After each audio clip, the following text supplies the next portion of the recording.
Well, good morning and welcome to Manchester. If you're from Manchester, you might know some of these faces. If you're not, welcome to our city. We're very proud of it. I'm delighted you're all here, and I'm delighted for one reason. That's because a European Cup winner, Edwin van der Sar, is actually doing something over there in the studio at midday about now. So if you do want to scoot across and hear a Manchester United legend, someone who's won a European Cup, then you can go there. Otherwise, I'm delighted that you'll stay and talk to us. We're football fans rather than players. We've got a lot of silverware spread between us, even though I'm an Ipswich fan. It's a difficult one. Here we are in Manchester. We're passionate about this place. That's why we're all sat here. That's what connects us. In the red corner, you've got a football club that was founded in the late 19th century. It spent a world record or a British record on Paul Pogba last season. It has a manager who thinks he's the best manager on earth. In the blue corner, you have a football club that was founded in the late 19th century, spent £150 million on fullbacks this summer, and has a manager who thinks he's the best manager on earth. So a lot of similarities there. They're trying to get to the same goal. Everyone, we feel, from a Manchester point of view, is looking at Manchester. We think it's the focal point, not only in this country, but also perhaps in the footballing world. But I guess the question I'm going to put to my panel now, Tim first, is are we the focal point? Are we where everyone wants to be, or are we the most financially irresponsible, decadent football city on earth? I think we're a bit of both, really, aren't we, to be honest? I mean, the recent summer spending shows you that kind of out of all the Premier League clubs, Manchester City and Manchester United are in the top three spenders. They clearly want to acquire what they believe is the best talent to make them the best on-pitch product that they can really be, to be honest. As clubs, both are looking to develop maybe in slightly different ways, to be honest. City, obviously, through the expansion of the Etihad campus, United using their brand globally to grow even more. But certainly when it comes to being responsible or irresponsible, I think they're matching each other at the moment. When I use that term irresponsible, I mean, we're talking about huge amounts of money that they've both laid out, but I guess equally it's huge amounts of money they can afford to lay out, isn't it? Exactly that, yeah. So at Deloitte we spend a lot of time kind of analysing the financial results of clubs, of what it means in the future. And across the Premier League at the moment, I think everybody's captured these headlines of what the numbers mean and asking us, is this sustainable? For City and United, two clubs competing in the Champions League, two clubs competing at the top end of the Premier League, there really is no doubt that if those revenues stay at the current level and even continue to grow in the future, then it is sustainable. Particularly when you look at what United can do commercially, their brand around the world means they can do commercial deals that no other football club currently can challenge. Is it Galacticos versus regeneration and kind of moral code, or is it moral code and regeneration dressed up as something else? It's funny, really, because when you look at the kind of the way that the clubs have spent on wages over the last few years, probably if you go back 6-7 years, City were way in excess of United, and now it's actually flipped back the other way. So City's wage bill has stayed pretty much similar, and United have gone for that more Galactico type model and are spending more money than anybody else on wages. And I think City will openly admit that they would like to develop a more long-term, sustainable business that creates players. But the truth is that they want to stay at the top of the Premier League, and to do that and to compete in the Champions League, you need the best players available, and that's why they'll spend the money that they have. Colin, I'm passionate about Manchester. I'm not from Manchester. I've got two sons who are Mancunians. I'm proud of that. You've been born, raised and working in Manchester, and you work for the FA clearly. Is it an easy thing that people judge our city as a football city on two brands? I think that's principally one of the biggest challenges that I faced since I took over as the role as a chief exec within a football association position. With having two brands, and certainly it is two brands now, going back, in the early stages, Manchester United was a brand which, globally was recognised all over the world. But for me, I think the biggest challenge has been creating those relationships with both of the clubs, and it was one of the key things that I set out as very ambitious at the time in my role, was to create that connectivity between the two clubs to make sure that there wasn't duplication within the grassroots level and creating those opportunities. I think still lots of work to do, but I think it's really kind of set the scene for me in terms of grassroots to start to look at what the clubs are doing and also use that in a stage which actually is equivalent, that we can actually recognise that why isn't grassroots looking in a similar manner, a similar commercial way, a similar strategy way to actually develop the opportunities around the grassroots game. So yeah, I've grown up and born and bred in Manchester, worked in London for a while, but to come back to my city, I call my city the capital of football. I genuinely believe that is the case. I think there's lots of recognition around both clubs at the moment where there is, as Tim said there, different ways in which they're actually they're building their clubs. But I've got to make sure there's traction in between that actually works, that actually, guess what, to build those clubs, the players actually come, the fans come, they come from a significant fan base which is grassroots based, whether that be parents or players which form part of that club. I was going to say, it's a top-heavy business in many ways. I stood outside the Etihad Stadium last week and talked about Alexis Sanchez not coming to Manchester City, but I could say that that was a fact. I'm not sure I could stand outside many of the facilities the FA have and participation has and say this is the best we could offer a grassroots football. Is that? I mean, the common question must be, with all this money sloshing around, why is it not coming in your direction?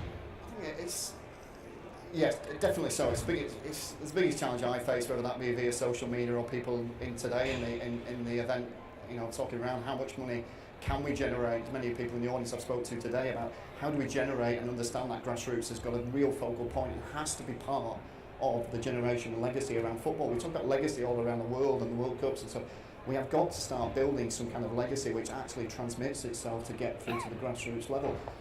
Predominantly that is being epitomised by people talking about facilities in comparison to all over Europe and European cities and what facilities they have. Yeah, facilities does bring things, but actually what epitomises the real opportunities in certainly in the UK and certainly with England is the volunteers. The volunteers format in terms of football is this incredible bond we have. So investment both into the physical and tangible assets of facilities is one on that, James, but we cannot never forget people. People and places will make things happen. We talk about the business of sport. You're involved in the business of sport, Mark. You're involved with players, clubs, organisations. Over the last sort of 10, maybe even 20 years, has the business of sport changed? Have they got the nous, or do we just say they've got the nous because there's loads of money sloshing around? There's certainly a lot more money sloshing around, and that's probably down to the business acumen of the Premier League. But ultimately, the Premier League are selling the product, aren't they? And the product is the Premiership game, and we do have two flagship teams up there. Business-wise, over the last 10, 15 years, the two teams have come an awful long way. If you think they were both ultimately family-owned businesses, whether it was Franny Lee with City and Martin Edwards with United, you've now got one that's a highly leveraged business, that's parts floated on a stock exchange. You've got another one that looked like it was a benefactor model, being City, but has now become global. I mean, it sits there with subsidiaries in Japan, America, Australia, Uruguay, Spain, looking for China next. It's got a successful women's team. They've just turned their businesses on their head, I think, but it has been fueled largely by the Premiership monies.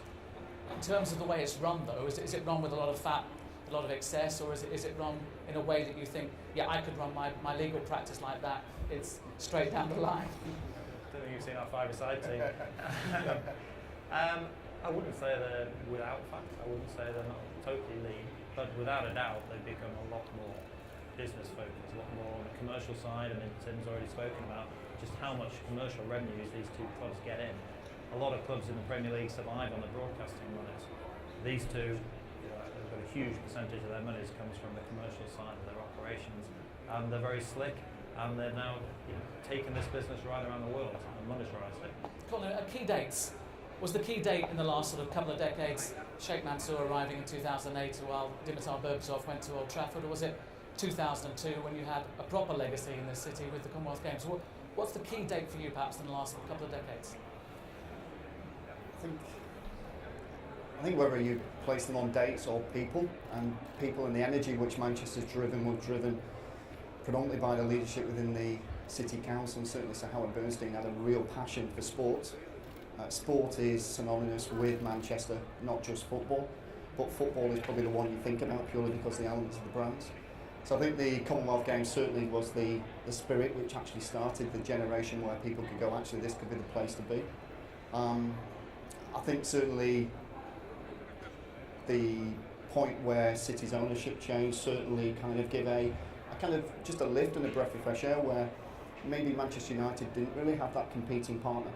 Perhaps actually that's when the model started to change and think things through. I think from our side certainly that's when probably you would see that the element was about competition rather than it just being actually there's an element of we're in one city, and the arguments about whether it was the biggest stadium or equally whether you're from Manchester or not was kind of the only argument that existed. Now actually the argument is actually around the financial, who's got the most commercial wealth, how do we generate that next global partner, which club has, Mark correctly referred to, Tom Glick just talking the other day about China has got to be thought about as rather than, the next destination. So I think it was probably not specific dates in time what we look at, it was probably a spirit of Manchester which actually started to change. And certainly for me, the regeneration of the work what's been done in the Eastlands area is synonymous and really kind of epitomises really where the true legacies will come out of certainly Manchester City. I get the great opportunity to work with both clubs and see both sides. And I can see pitfalls on one side, but equally I see some really great dynamic work on both sides. So I'm quite lucky that I can sit almost in between, have that conversation with Brian Maud or have a conversation with David Gill and understand where actually things are actually moving to. So I think we've got some exciting times ahead. I don't see this going away, and I think there's a real opportunity where significant growth will be.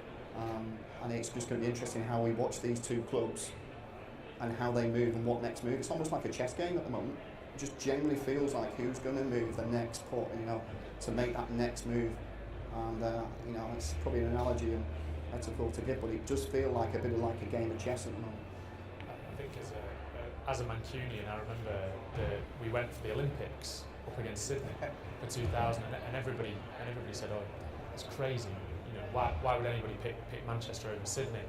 And with 2002, with the Commonwealth Games, the movement was an incredible time really to be in Manchester, because I remember going along to see the stadium when it was just wasteland, just total wasteland, and where in the corner now, which is where the bridge is over to the stadium, it was like a viewing platform, just a wooden stand where you went up and you looked across this area, just total wasteland where the stadium was going to be for the Commonwealth Games. And you can't forget what actually that's done for sport generally in this country. So I think personally a major driving factor in London winning the Olympics and the impact of that is through the fact that Manchester proved that the UK can host a major event, and it can host it extremely successfully. The stadiums were sold out, all the events were packed, and the way it was broadcast on TV was absolutely fantastic. And it only rained on one day as well, so that kind of that made a big difference. And then the factor of the stadium as well, which played such a big part in attracting the Abu Dhabi United Group to invest in Manchester City, that really was a defining factor. We talk about the deal that West Ham have done with the London Stadium. There's been no such criticism of Manchester City Council with the deal that they've done with Manchester City for the long-term use of that stadium. And really, you touched on it there, but Howard Bernstein deserves such great credit for his foresight and the way that he thought about Manchester 10, 15 years ahead. He then got obviously very lucky in that one of the football clubs was bought by an extremely wealthy backer who saw a vision for Manchester as well. But without those roots, that investment may well have gone to Newcastle, it may have well gone across to Liverpool, we don't know. Yeah, you surprised me because I thought you were going to say Martin Tyler, Aguero, 2012. But Mark, for you, is there a moment, or is it kind of carrying on what the guys are saying, that the Commonwealth Games was that start, that linchpin? Yeah, absolutely. I mean, I was lucky enough to go to Rio last year and work at the Olympics out there. But within a year, you look at the pictures now of all the stadia, the swimming pool I went to, see the games out there. They're all derelict, not being used at all, and it's just heartbreaking. Whereas we just seem to nail the legacy issue. From 2002, we've had swimming World Cups, we've had UCI, short track, BMX, World Championships, we've had Rugby League World Cup finals here. We've had a whole legacy of major events coming to this city, using all those facilities. As you say, City picking up the main stadium as well. I mean, that in itself, it's still owned by the council. It still brings in revenue for the council. Where I live in South Manchester, we had a crappy old swimming pool. 2 miles away, there was another crappy old swimming pool. The council have to maintain these two in every other part of the country. Our council can close them both down and build a super new one using the funds that come from Manchester City. So it's just, and that enables young children coming through, it's just self-perpetuating. Yeah, I'm delighted because I had an Olympian giving me daggers there. It says business of sport, not football, so she's not even looking at me now. She's completely disenfranchised. Edwin's in the corner. I'm going, yeah, he's much taller than me as well. Talk about the health of sport then, keep her happy.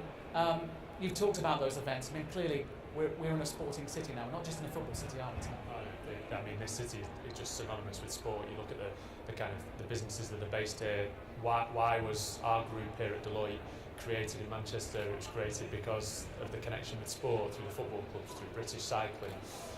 The velodrome, as Mark touched on a little bit, is such a huge success story that's actually then led to the success, I believe, of kind of the British cycling team through Olympics, and now look at the Tour de France, and even potentially over the next few days winning another Grand Tour as well in Spain. So the legacy of Manchester across different sports is quite phenomenal, and I think a lot of the time people don't quite realise that reach that it has, and a lot of that is rooted in the Commonwealth Games. I was going to say, Colin, is it a double-edged sword thinking, I want loads of people playing sport, I want loads of sports vying for my youngsters, but clearly as chief exec of the Manchester FA, you want more playing football, don't you? Well, it is the national sport. Participation has just grown phenomenally over the last 3 to 4 years. Significantly has changed an outlook, I think, from sport in general. But you know, it's about sport actually giving more than just sport and just physical activity. You know, it's keeping people healthy. You know, I'm talking, you know, certainly to Eamon, who's in the panels, you know, today in the audience. We were talking there about how different sports can play their supportive role of any sport. You know, my son swims in an academy, but he's swimming in his academy, and the work that he does there certainly helps him in his fitness, that he plays football recreationally. He just wants to enjoy the game, and every sport has a part to play and understand actually what is it you get out of that sport. We're quite lucky in football, like I say, the growth in football has been probably because the FA have been a bit more dynamic in changing the formats of the play. You know, I spent the last 3 months working with a group of coaches from China. They've been quite shocked, and kind of it's the different way and the models and the philosophies that we use to coach children is very different than what they would use currently in China. So the opportunities in showing people different sports, in what you can use to help them become better, or equally just enjoy the game more, is really, really important. And the formats of changing the game in England 3 or 4 years ago, you know, to move kids who are playing 7v7, or you know, to move them the opportunity to maybe play 4v4, 5v5, which they play in academy football in general, and then not shift them from 7v7 and stick them on a muddy pitch with a full-size goal and ask them to save a ball. It ain't going to happen. So the transitions for me have been really helpful in the increasing into participation. But every child, certainly, which we bring into football, we're starting to understand a little bit more that they also play other sports, and that is really important to them.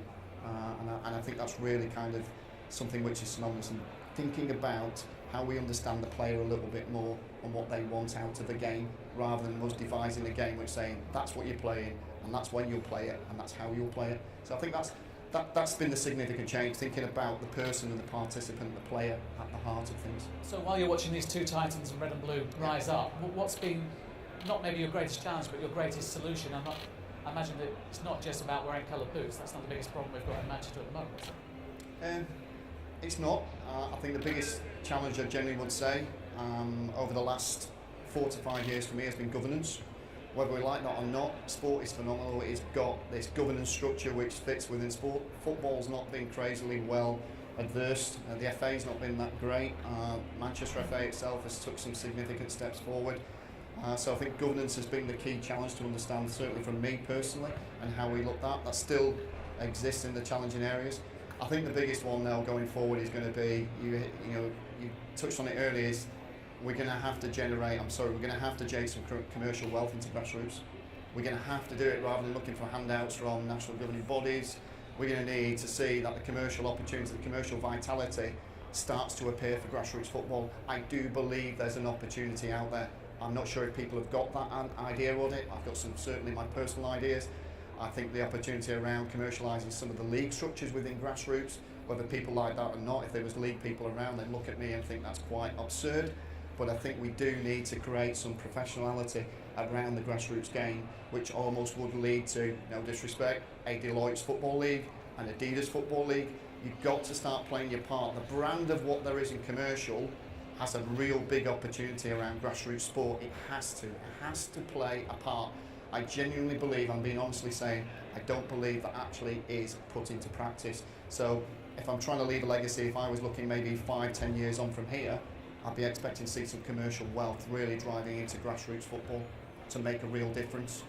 It's the only way which really we can start to drive something forward. Tim, is that something that naturally happens? We're looking at a City at the moment where Manchester City fans are waiting for the next young product to come through. Phil Foden looks so he might be the one. Pep's saying all the right things. Manchester United got lucky they had an injury crisis, so an unknown kid called Marcus Rashford gets called up by Louis van Gaal. Hadn't got a clue who he was at that stage, by the way. Puts him in the first team, he starts scoring goals, and the legend is born. But are they paying lip service to grassroots football and academies, or is this kind of commercial model that Colin's talking about more than lip service? Is it workable? I think there's a lot of work that goes on that people probably aren't aware of from the clubs themselves in terms of kind of community programmes that they run, the opportunities that they provide for young people to play using their facilities. Both clubs here in Manchester and all of the clubs in Greater Manchester are very open in terms of the way that they interact with with grassroots and with the community, and in terms of getting people participating. It's interesting what the point Colin touched on around kind of interaction with other sports as well. I think there is kind of an emphasis here on, the objective, it needs to be the same. It's to get people fitter. It's to ultimately get people moving, and therefore hit all of the government objectives around things like obesity and those sorts of issues. And there is there's a moral obligation, I think, actually, on these clubs. People are looking at Manchester City, people are looking at Manchester United, they're playing them on their FIFA games, they're wearing their shirts. There is an obligation on these clubs to really be forward thinking and to be looking at ways in which they can activate with all of those stakeholders. I used to be, no secret of the fact, I'd go on a training course in summer holidays and I'd be the only kid wearing a City shirt, everybody else would be in United shirts. It's now roughly, probably 50-50-ish in terms of what you get. Well, exactly, there you go. And so suddenly we have these two huge brands who are playing a massive part in people's lives, a lot of the time in ways that they probably don't quite realise as well. So there is more that they can do, without a shadow of a doubt. I think it's an interesting term, moral obligation. I think we all agree with that, but I guess people say to you all the time, well, where is that moral obligation? People are spending masses on wages, spending masses on bringing players to clubs, and yet they're not spending very much on their academies and young players. Is that?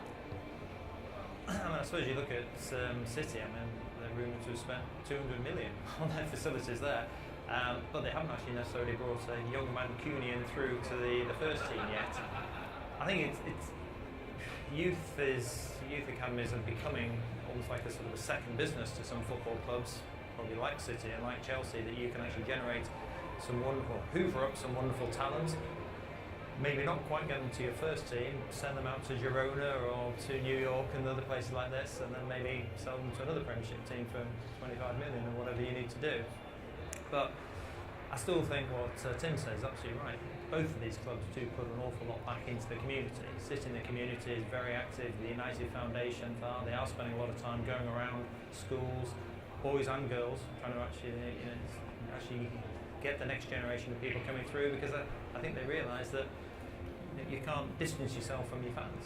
Yes, the broadcasting revenue is great, but you've got to engage with young people and you've got to keep investing in the community.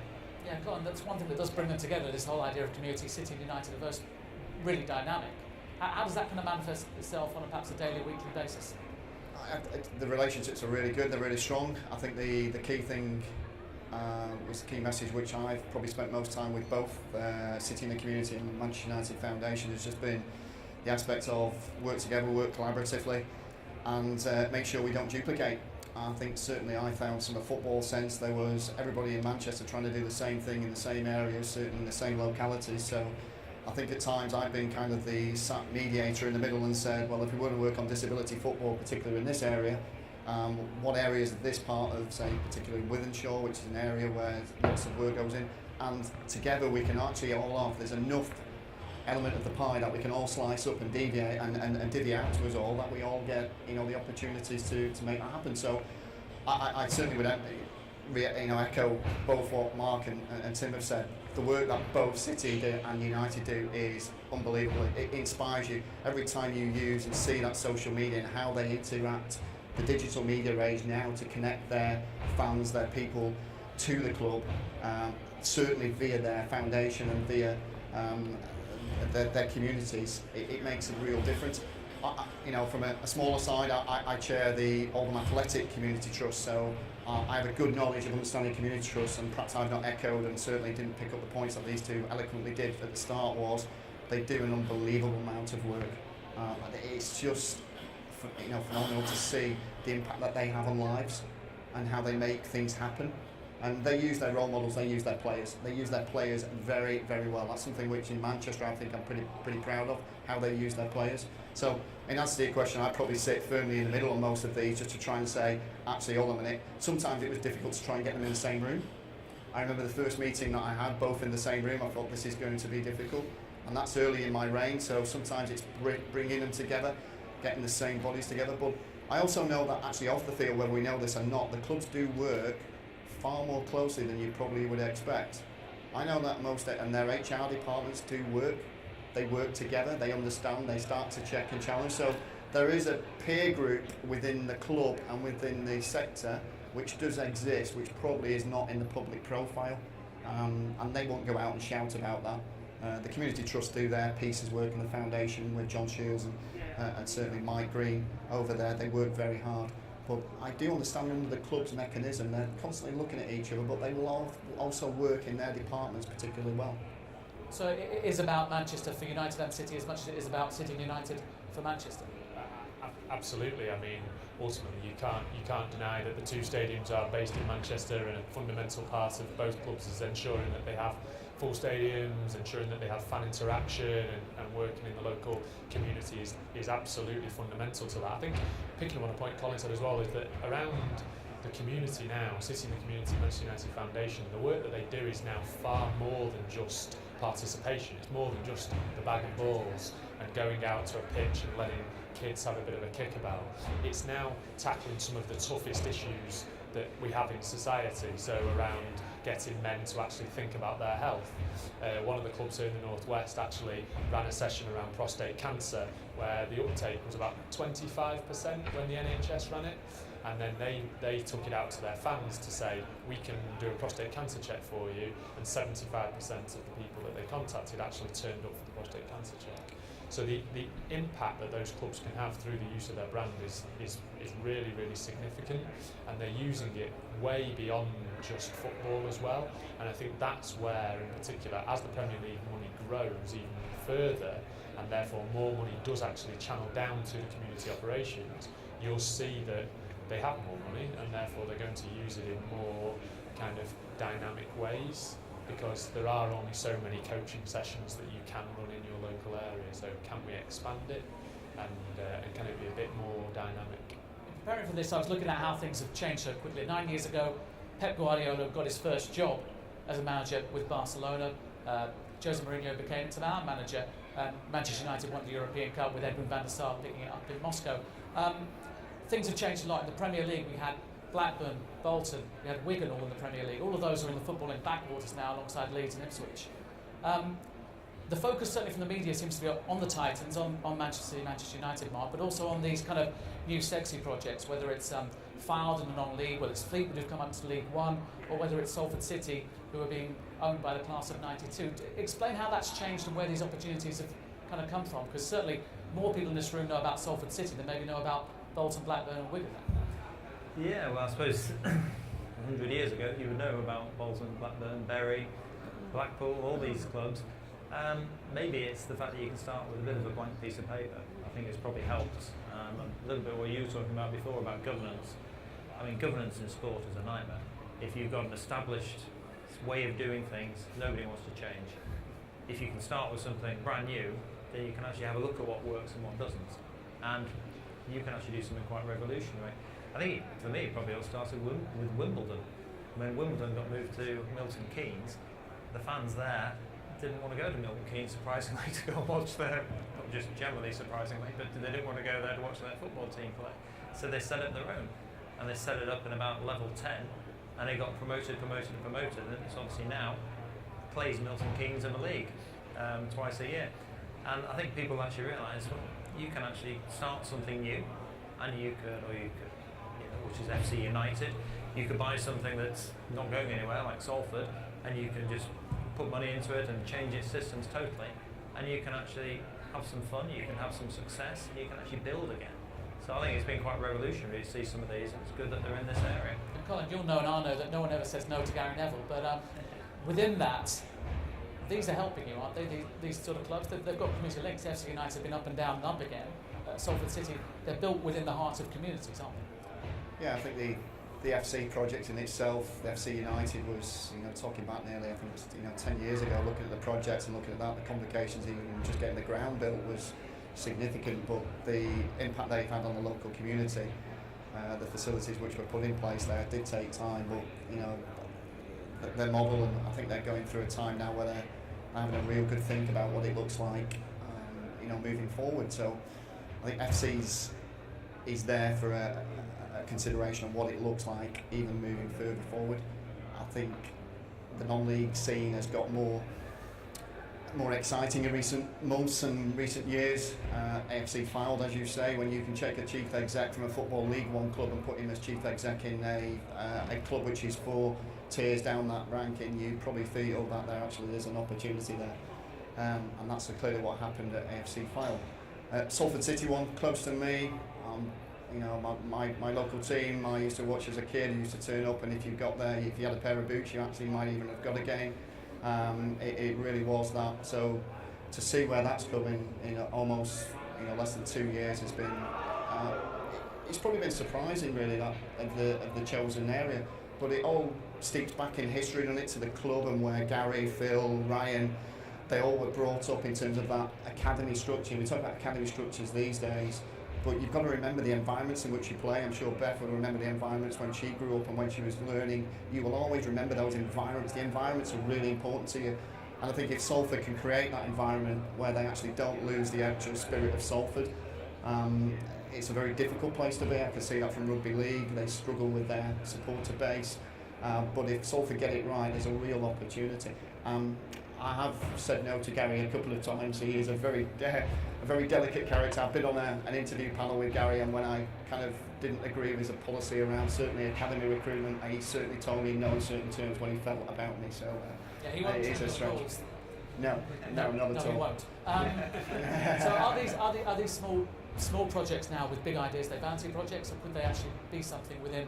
I talked about 9 years time. I think they're really showing that they can be something, and I think the kind of financial situation of the clubs in the Championship and League One is such that there's so many legacy issues, kind of players on big contracts that maybe from when they're in the Premier League or from in the Championship, that actually a club is then crippled for 2 or 3 years moving forward and can't make any significant changes because they've got these kind of commitments to other people. And so by bringing a club, what the class of 92 are doing, and they obviously benefit from their profile, but what they're doing is they're investing in a club at a very early stage, investing into an academy. It's creating a very good PR story, as well as actually showing that probably for, in the scheme of things, not an awful lot of money, you can steadily grow a football club that's ready to move through the pyramid. One of the key changes has been, if we'd sat here in 2008 when we were talking about Pep and we're talking about Mourinho, we'd also been giggling about women's football. It would have been something we tucked away behind these seats and said it's never going to happen. Now we're looking at a city like Manchester. We have a treble-winning side in Manchester City. Most of their women's team form the focal point for an England team that's got great ambitions. I know, Mark, you work with that sector. You work with a lot of the England players. Explain how that's changed so rapidly. I mean, I know City is sexy in this city, but it's more than just about that, isn't it? It probably does go back to London 2012. I mean, phenomenal success in that tournament by the Lionesses. I think the FA then realised that instead of having part-time footballers, which is what they were, they had to actually focus on the key players, give them central contracts, start to put some proper money into training, and then I think a number of the clubs, not United, but maybe not yet, but certainly a lot of the big clubs have actually started to put money into running successful teams, and we're starting to see more crowds. We're actually starting to see less of the best players go abroad, albeit Lucy Bronze sadly went to Lyon, but I think it's just got a momentum, and it's been really pleasing to see that over the last, did you say, probably 8 years. Colin, I was about to say there was an elephant in the room, probably wearing mascara and lipstick, but I realised that probably might not be quite right. But the elephant in the room is Manchester United, perhaps the biggest brand arguably on the planet, who don't have a women's team in a city where City are making big headlines with their women's team and bringing silverware. Is that inevitably a situation that's going to change, do you think, without pinning you on this? I'm okay to be pinned on it. I have a very clear, personal element. I think it will just take some time and it will come. I think the balance is understanding is trying to explain to people so there's a real transparency about actually their commitment to the women and girls game. Both football clubs, City and United, have regional talent centres. The FA own the licences for those regional talent centres, so up to the age of 18. Both clubs have got tier 1 structures around that women and girls game. So you are, for me, going to see a wealth of talented players. I think the issue fundamentally is that's that last step where City players will be able to transfer and transition their academy players into their first team, whereas United, as they've recently done with a local girl that I know called Emily, now is the goalkeeper for Liverpool. So she's moved out of the city where she's been born and bred, the grassroots area, and she's not been able to transition into a team. So there is an absolute wealth of commitment from both clubs around the development of the women and girls game, but actually it's the transition which is lacking at the moment. It's that last piece of the jigsaw for me. So I don't want to, it kind of comes across sometimes in the public and in the media that United haven't got anything, and I think that needs to be addressed, that understanding they've got these talent streams, but it's that last piece of the jigsaw which United just don't have at the moment. If they could do it, they could do it tomorrow. It was great to see City's success, a treble-winning women's team, and to see what that did. I went to Wembley to watch the FA Women's Cup final. Didn't go to the FA Cup final for Chelsea versus Arsenal, but I went to the women's final for City. There was 37,000, I think it was, at the game. It was a real great fan experience.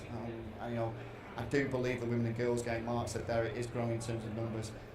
But in answer to your question directly, let's see it as Manchester United just don't have that last piece of the jigsaw, and not people out there actually almost stemming to say they have got no commitment to women and girls, and it really does irritate me at times as chief exec for Manchester. I find myself having to say you're judging it on the basis which actually it's just this last piece.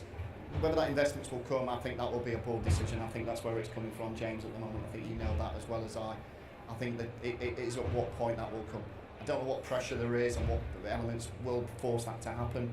I don't know what it is, what actually doesn't inspire any football club, and I will say that, not just Manchester United. I don't know what it is, anybody, what doesn't inspire anybody to have a proposition for a league sport for women. I just do not get it. It's a real opportunity.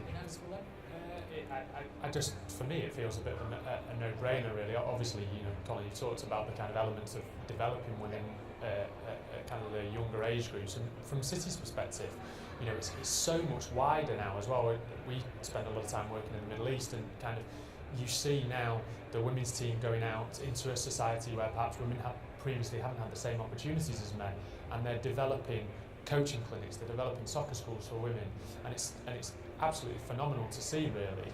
And they're using the success of the women at the professional level to really show exactly what can be achieved more widely.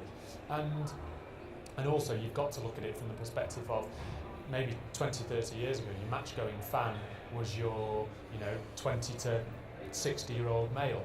Well, that dynamic now is changing dramatically, and women and children are attending football matches in greater quantity than they ever have done before because of the environment and all of those other factors. And so you're creating your fans of tomorrow, both for the women's game and for the men's game. And that can only be positive. Okay, we've done then, we've done now. I just want to cast the watch or the clock forward 9 years. You haven't got to sit here till 2026, you'll be glad to hear. Where does football, where does this sporting city go? Because it's the business of sport. A lot of people say it's not a business, the sport's the most important thing. Tim, does it become even more of a business in 9 years, or does it find its soul? I hope that it becomes more of a business and retains its soul. That's, as somebody from Manchester, very, very proud of that kind of Mancunian spirit, really. And I'd like to see, in particular, the two football clubs really embrace that and move forward over the next 9-10 years, and who knows how many trophies each of them are going to win. But they'll remain integral to this city, and sport will remain integral to this city. And if the Commonwealth Games do come to, say, Liverpool or to Birmingham, then Manchester will undoubtedly play some part, and sport will always remain, I think, central to this city.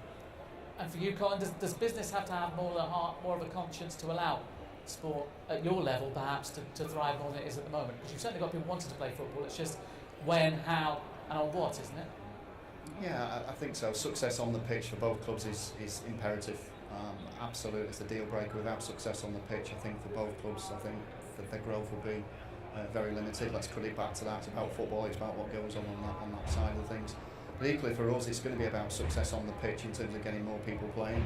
So I think really the aspect of what support is needed over the next 9 years to grow the game is going to be about working together. It genuinely is going to be actually a challenging current situations. Mark touched on about governance, but let's pull it right to get to the point where we make quicker decisions.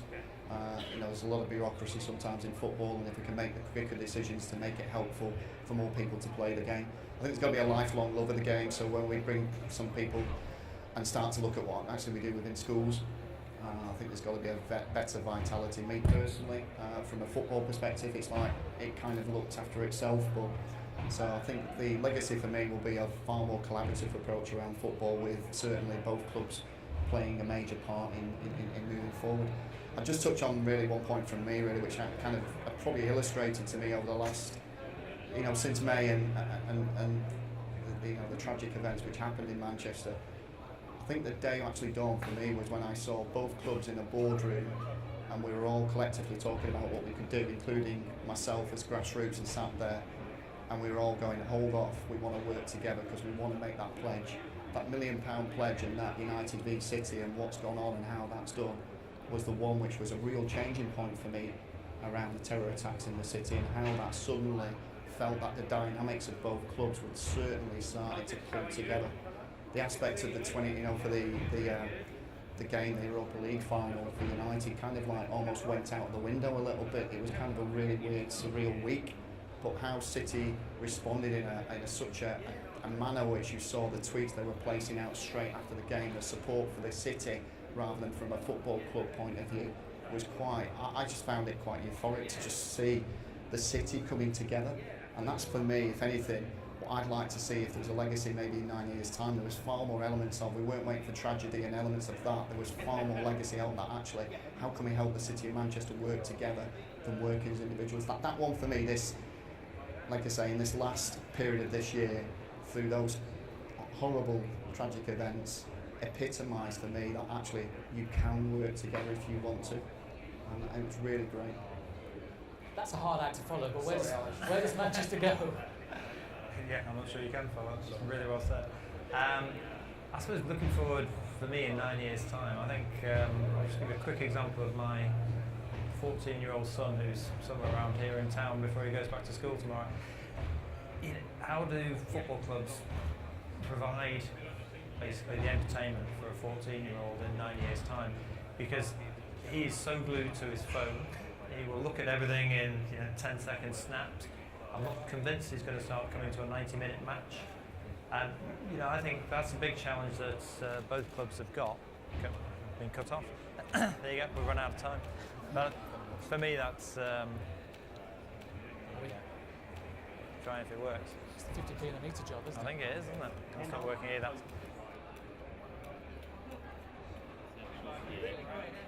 Just needs to restart it.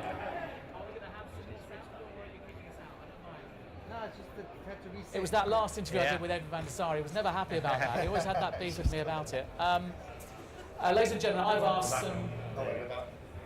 Do you want to go? Yeah, no, just quickly, it was just to say, I think everyone's got to have an eye to the future. It's great that Man United have 14 million Twitter followers. It's how they connect with them, how they monetize that. The future, I think, is going to be a lot around entertaining young kids, which is a generation I don't understand, despite being a father. Well, ladies and gentlemen, I've asked some really, really good questions, and they've really surprised me on how well they've spoken, but I'm sure we've not covered everything. So we have got 5 minutes if you'd like to ask a question of people who are passionate about sport, and particularly football in this great city. Any questions, or have we scared you away with that momentary loss of sound? Any questions? Gentlemen on the front row, I'm sure you can hear us without a mic, but nobody else would, so. My name is Bumi Janadu, and the question to Manchester City is how, you guys have a lot of, to the city of Manchester, I'm sorry. You have a lot of great ideas, but how can other smaller cities, in the US, especially with the influx of the development of soccer, football, how can we shadow your success or at least start the journey of 1,000 miles, with what you have, because we have some of the same characteristics and some of the same restraints in how we want to move forward, but we want to do it the right way, and hopefully you can help, you can hold our hands, to help advance the game of football in the United States. He's got a very good point there, because clearly in the United States they're not going to get a Commonwealth Games in the cities he's talking about. So what do they do? I mean, Colin's talked about the spirit of Manchester. It's a bit twee, but it's also very true with the worker bee. Yeah, it's probably difficult to kind of, you're never going to necessarily replicate a spirit in somewhere else, but what you can replicate is a commitment. And in particular, what's happened over the last 20 years in this city is that you've had the commitment of a council, you've had the commitment of the clubs, you've had the commitment of all of the sports federations, and a dedication really to a city, and an understanding of the power of sport, both football and other sports, and what Manchester has done particularly well is really link its objectives to the kind of wider objectives in society as well. So making sure that participation levels are increased, but also making sure that children have access to basic facilities as well, through using sport as the vehicle by which they achieve that. But it really boils down to a commitment right from the top level and an understanding across the different organisations that we're all ultimately trying to move towards that one common goal. You've got to have a very good county FA, haven't you, as well? Maybe. I don't think the structures like that are in the US as much. I'm sure there's a lot more easier governance structure, maybe not. But it's interesting your point there, because if I touch on the women and girls game, I'm looking at the US and looking at the scholarships which are provided, which actually provides the reason why many of our, certainly young women, do not stay in England to play their football, because there actually is no university scholarship, so they actually go to the US. Most of our top women and elite women, certainly in football, and looking at Beth, she's probably nodding her head saying it's in other sports as well. We need to actually understand what you do really, really well, and we need to start sharing. We have that best practice, but it creates an opportunity that we look at you, we think we know how to do it, but we don't actually know how to do it. So certainly I've spoke to Baroness Sue Campbell, who's took over the head of football, head of women's football in the FA, and some of the things she's challenged already the FA to start considering is you do not have any pathways for these elite women to actually progress through the game. So the FA have just actually announced that they're working with 10 universities for high performance centres for women. So at Manchester and MMU, you've seen Manchester Metropolitan University and University of Manchester agree to work collaboratively on one high performance centre. Going back to what James was pointing, you've got to work together. I would never have thought we'd have two universities would go, actually, let's do it together rather than do it and one of us don't get it. So I think working together is important, but please take the point that the best way for you to find out about how we do things is to understand that you've got lots and lots of great stuff that we need to share from you to be able to make it work well. And you don't have rain. We have tons of rain.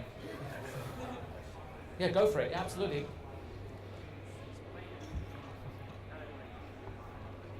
So with that said, would a logical way forward would you guys be interested in a sister city relationship in sports? So that it takes two hands to clap. Like what you said, your strengths, our strengths, collectively, a pilot program in a small city, following your footsteps, then maybe that could be an expansion plan for the rest of the US. Yeah, I mean, it sounds like a very good coffee straight after this. Yep. That's fantastic. It also sounds like a chat that needs to be had maybe at kind of council level as well. Yep. Any more questions that might lead us to a coffee and a lunch? Is that it? Well, look, thank you ever so much, gentlemen, for talking so wisely and honestly and keeping this audience here. For you, thank you very much for being here and for being able to tell your families, your friends, your loved ones that you ignored a European Cup holder and you heard what was great about Manchester. That's made my heart beat a little bit faster, so thank you for that. Thank you for your company. Enjoy the rest of Soccerex. Thank you.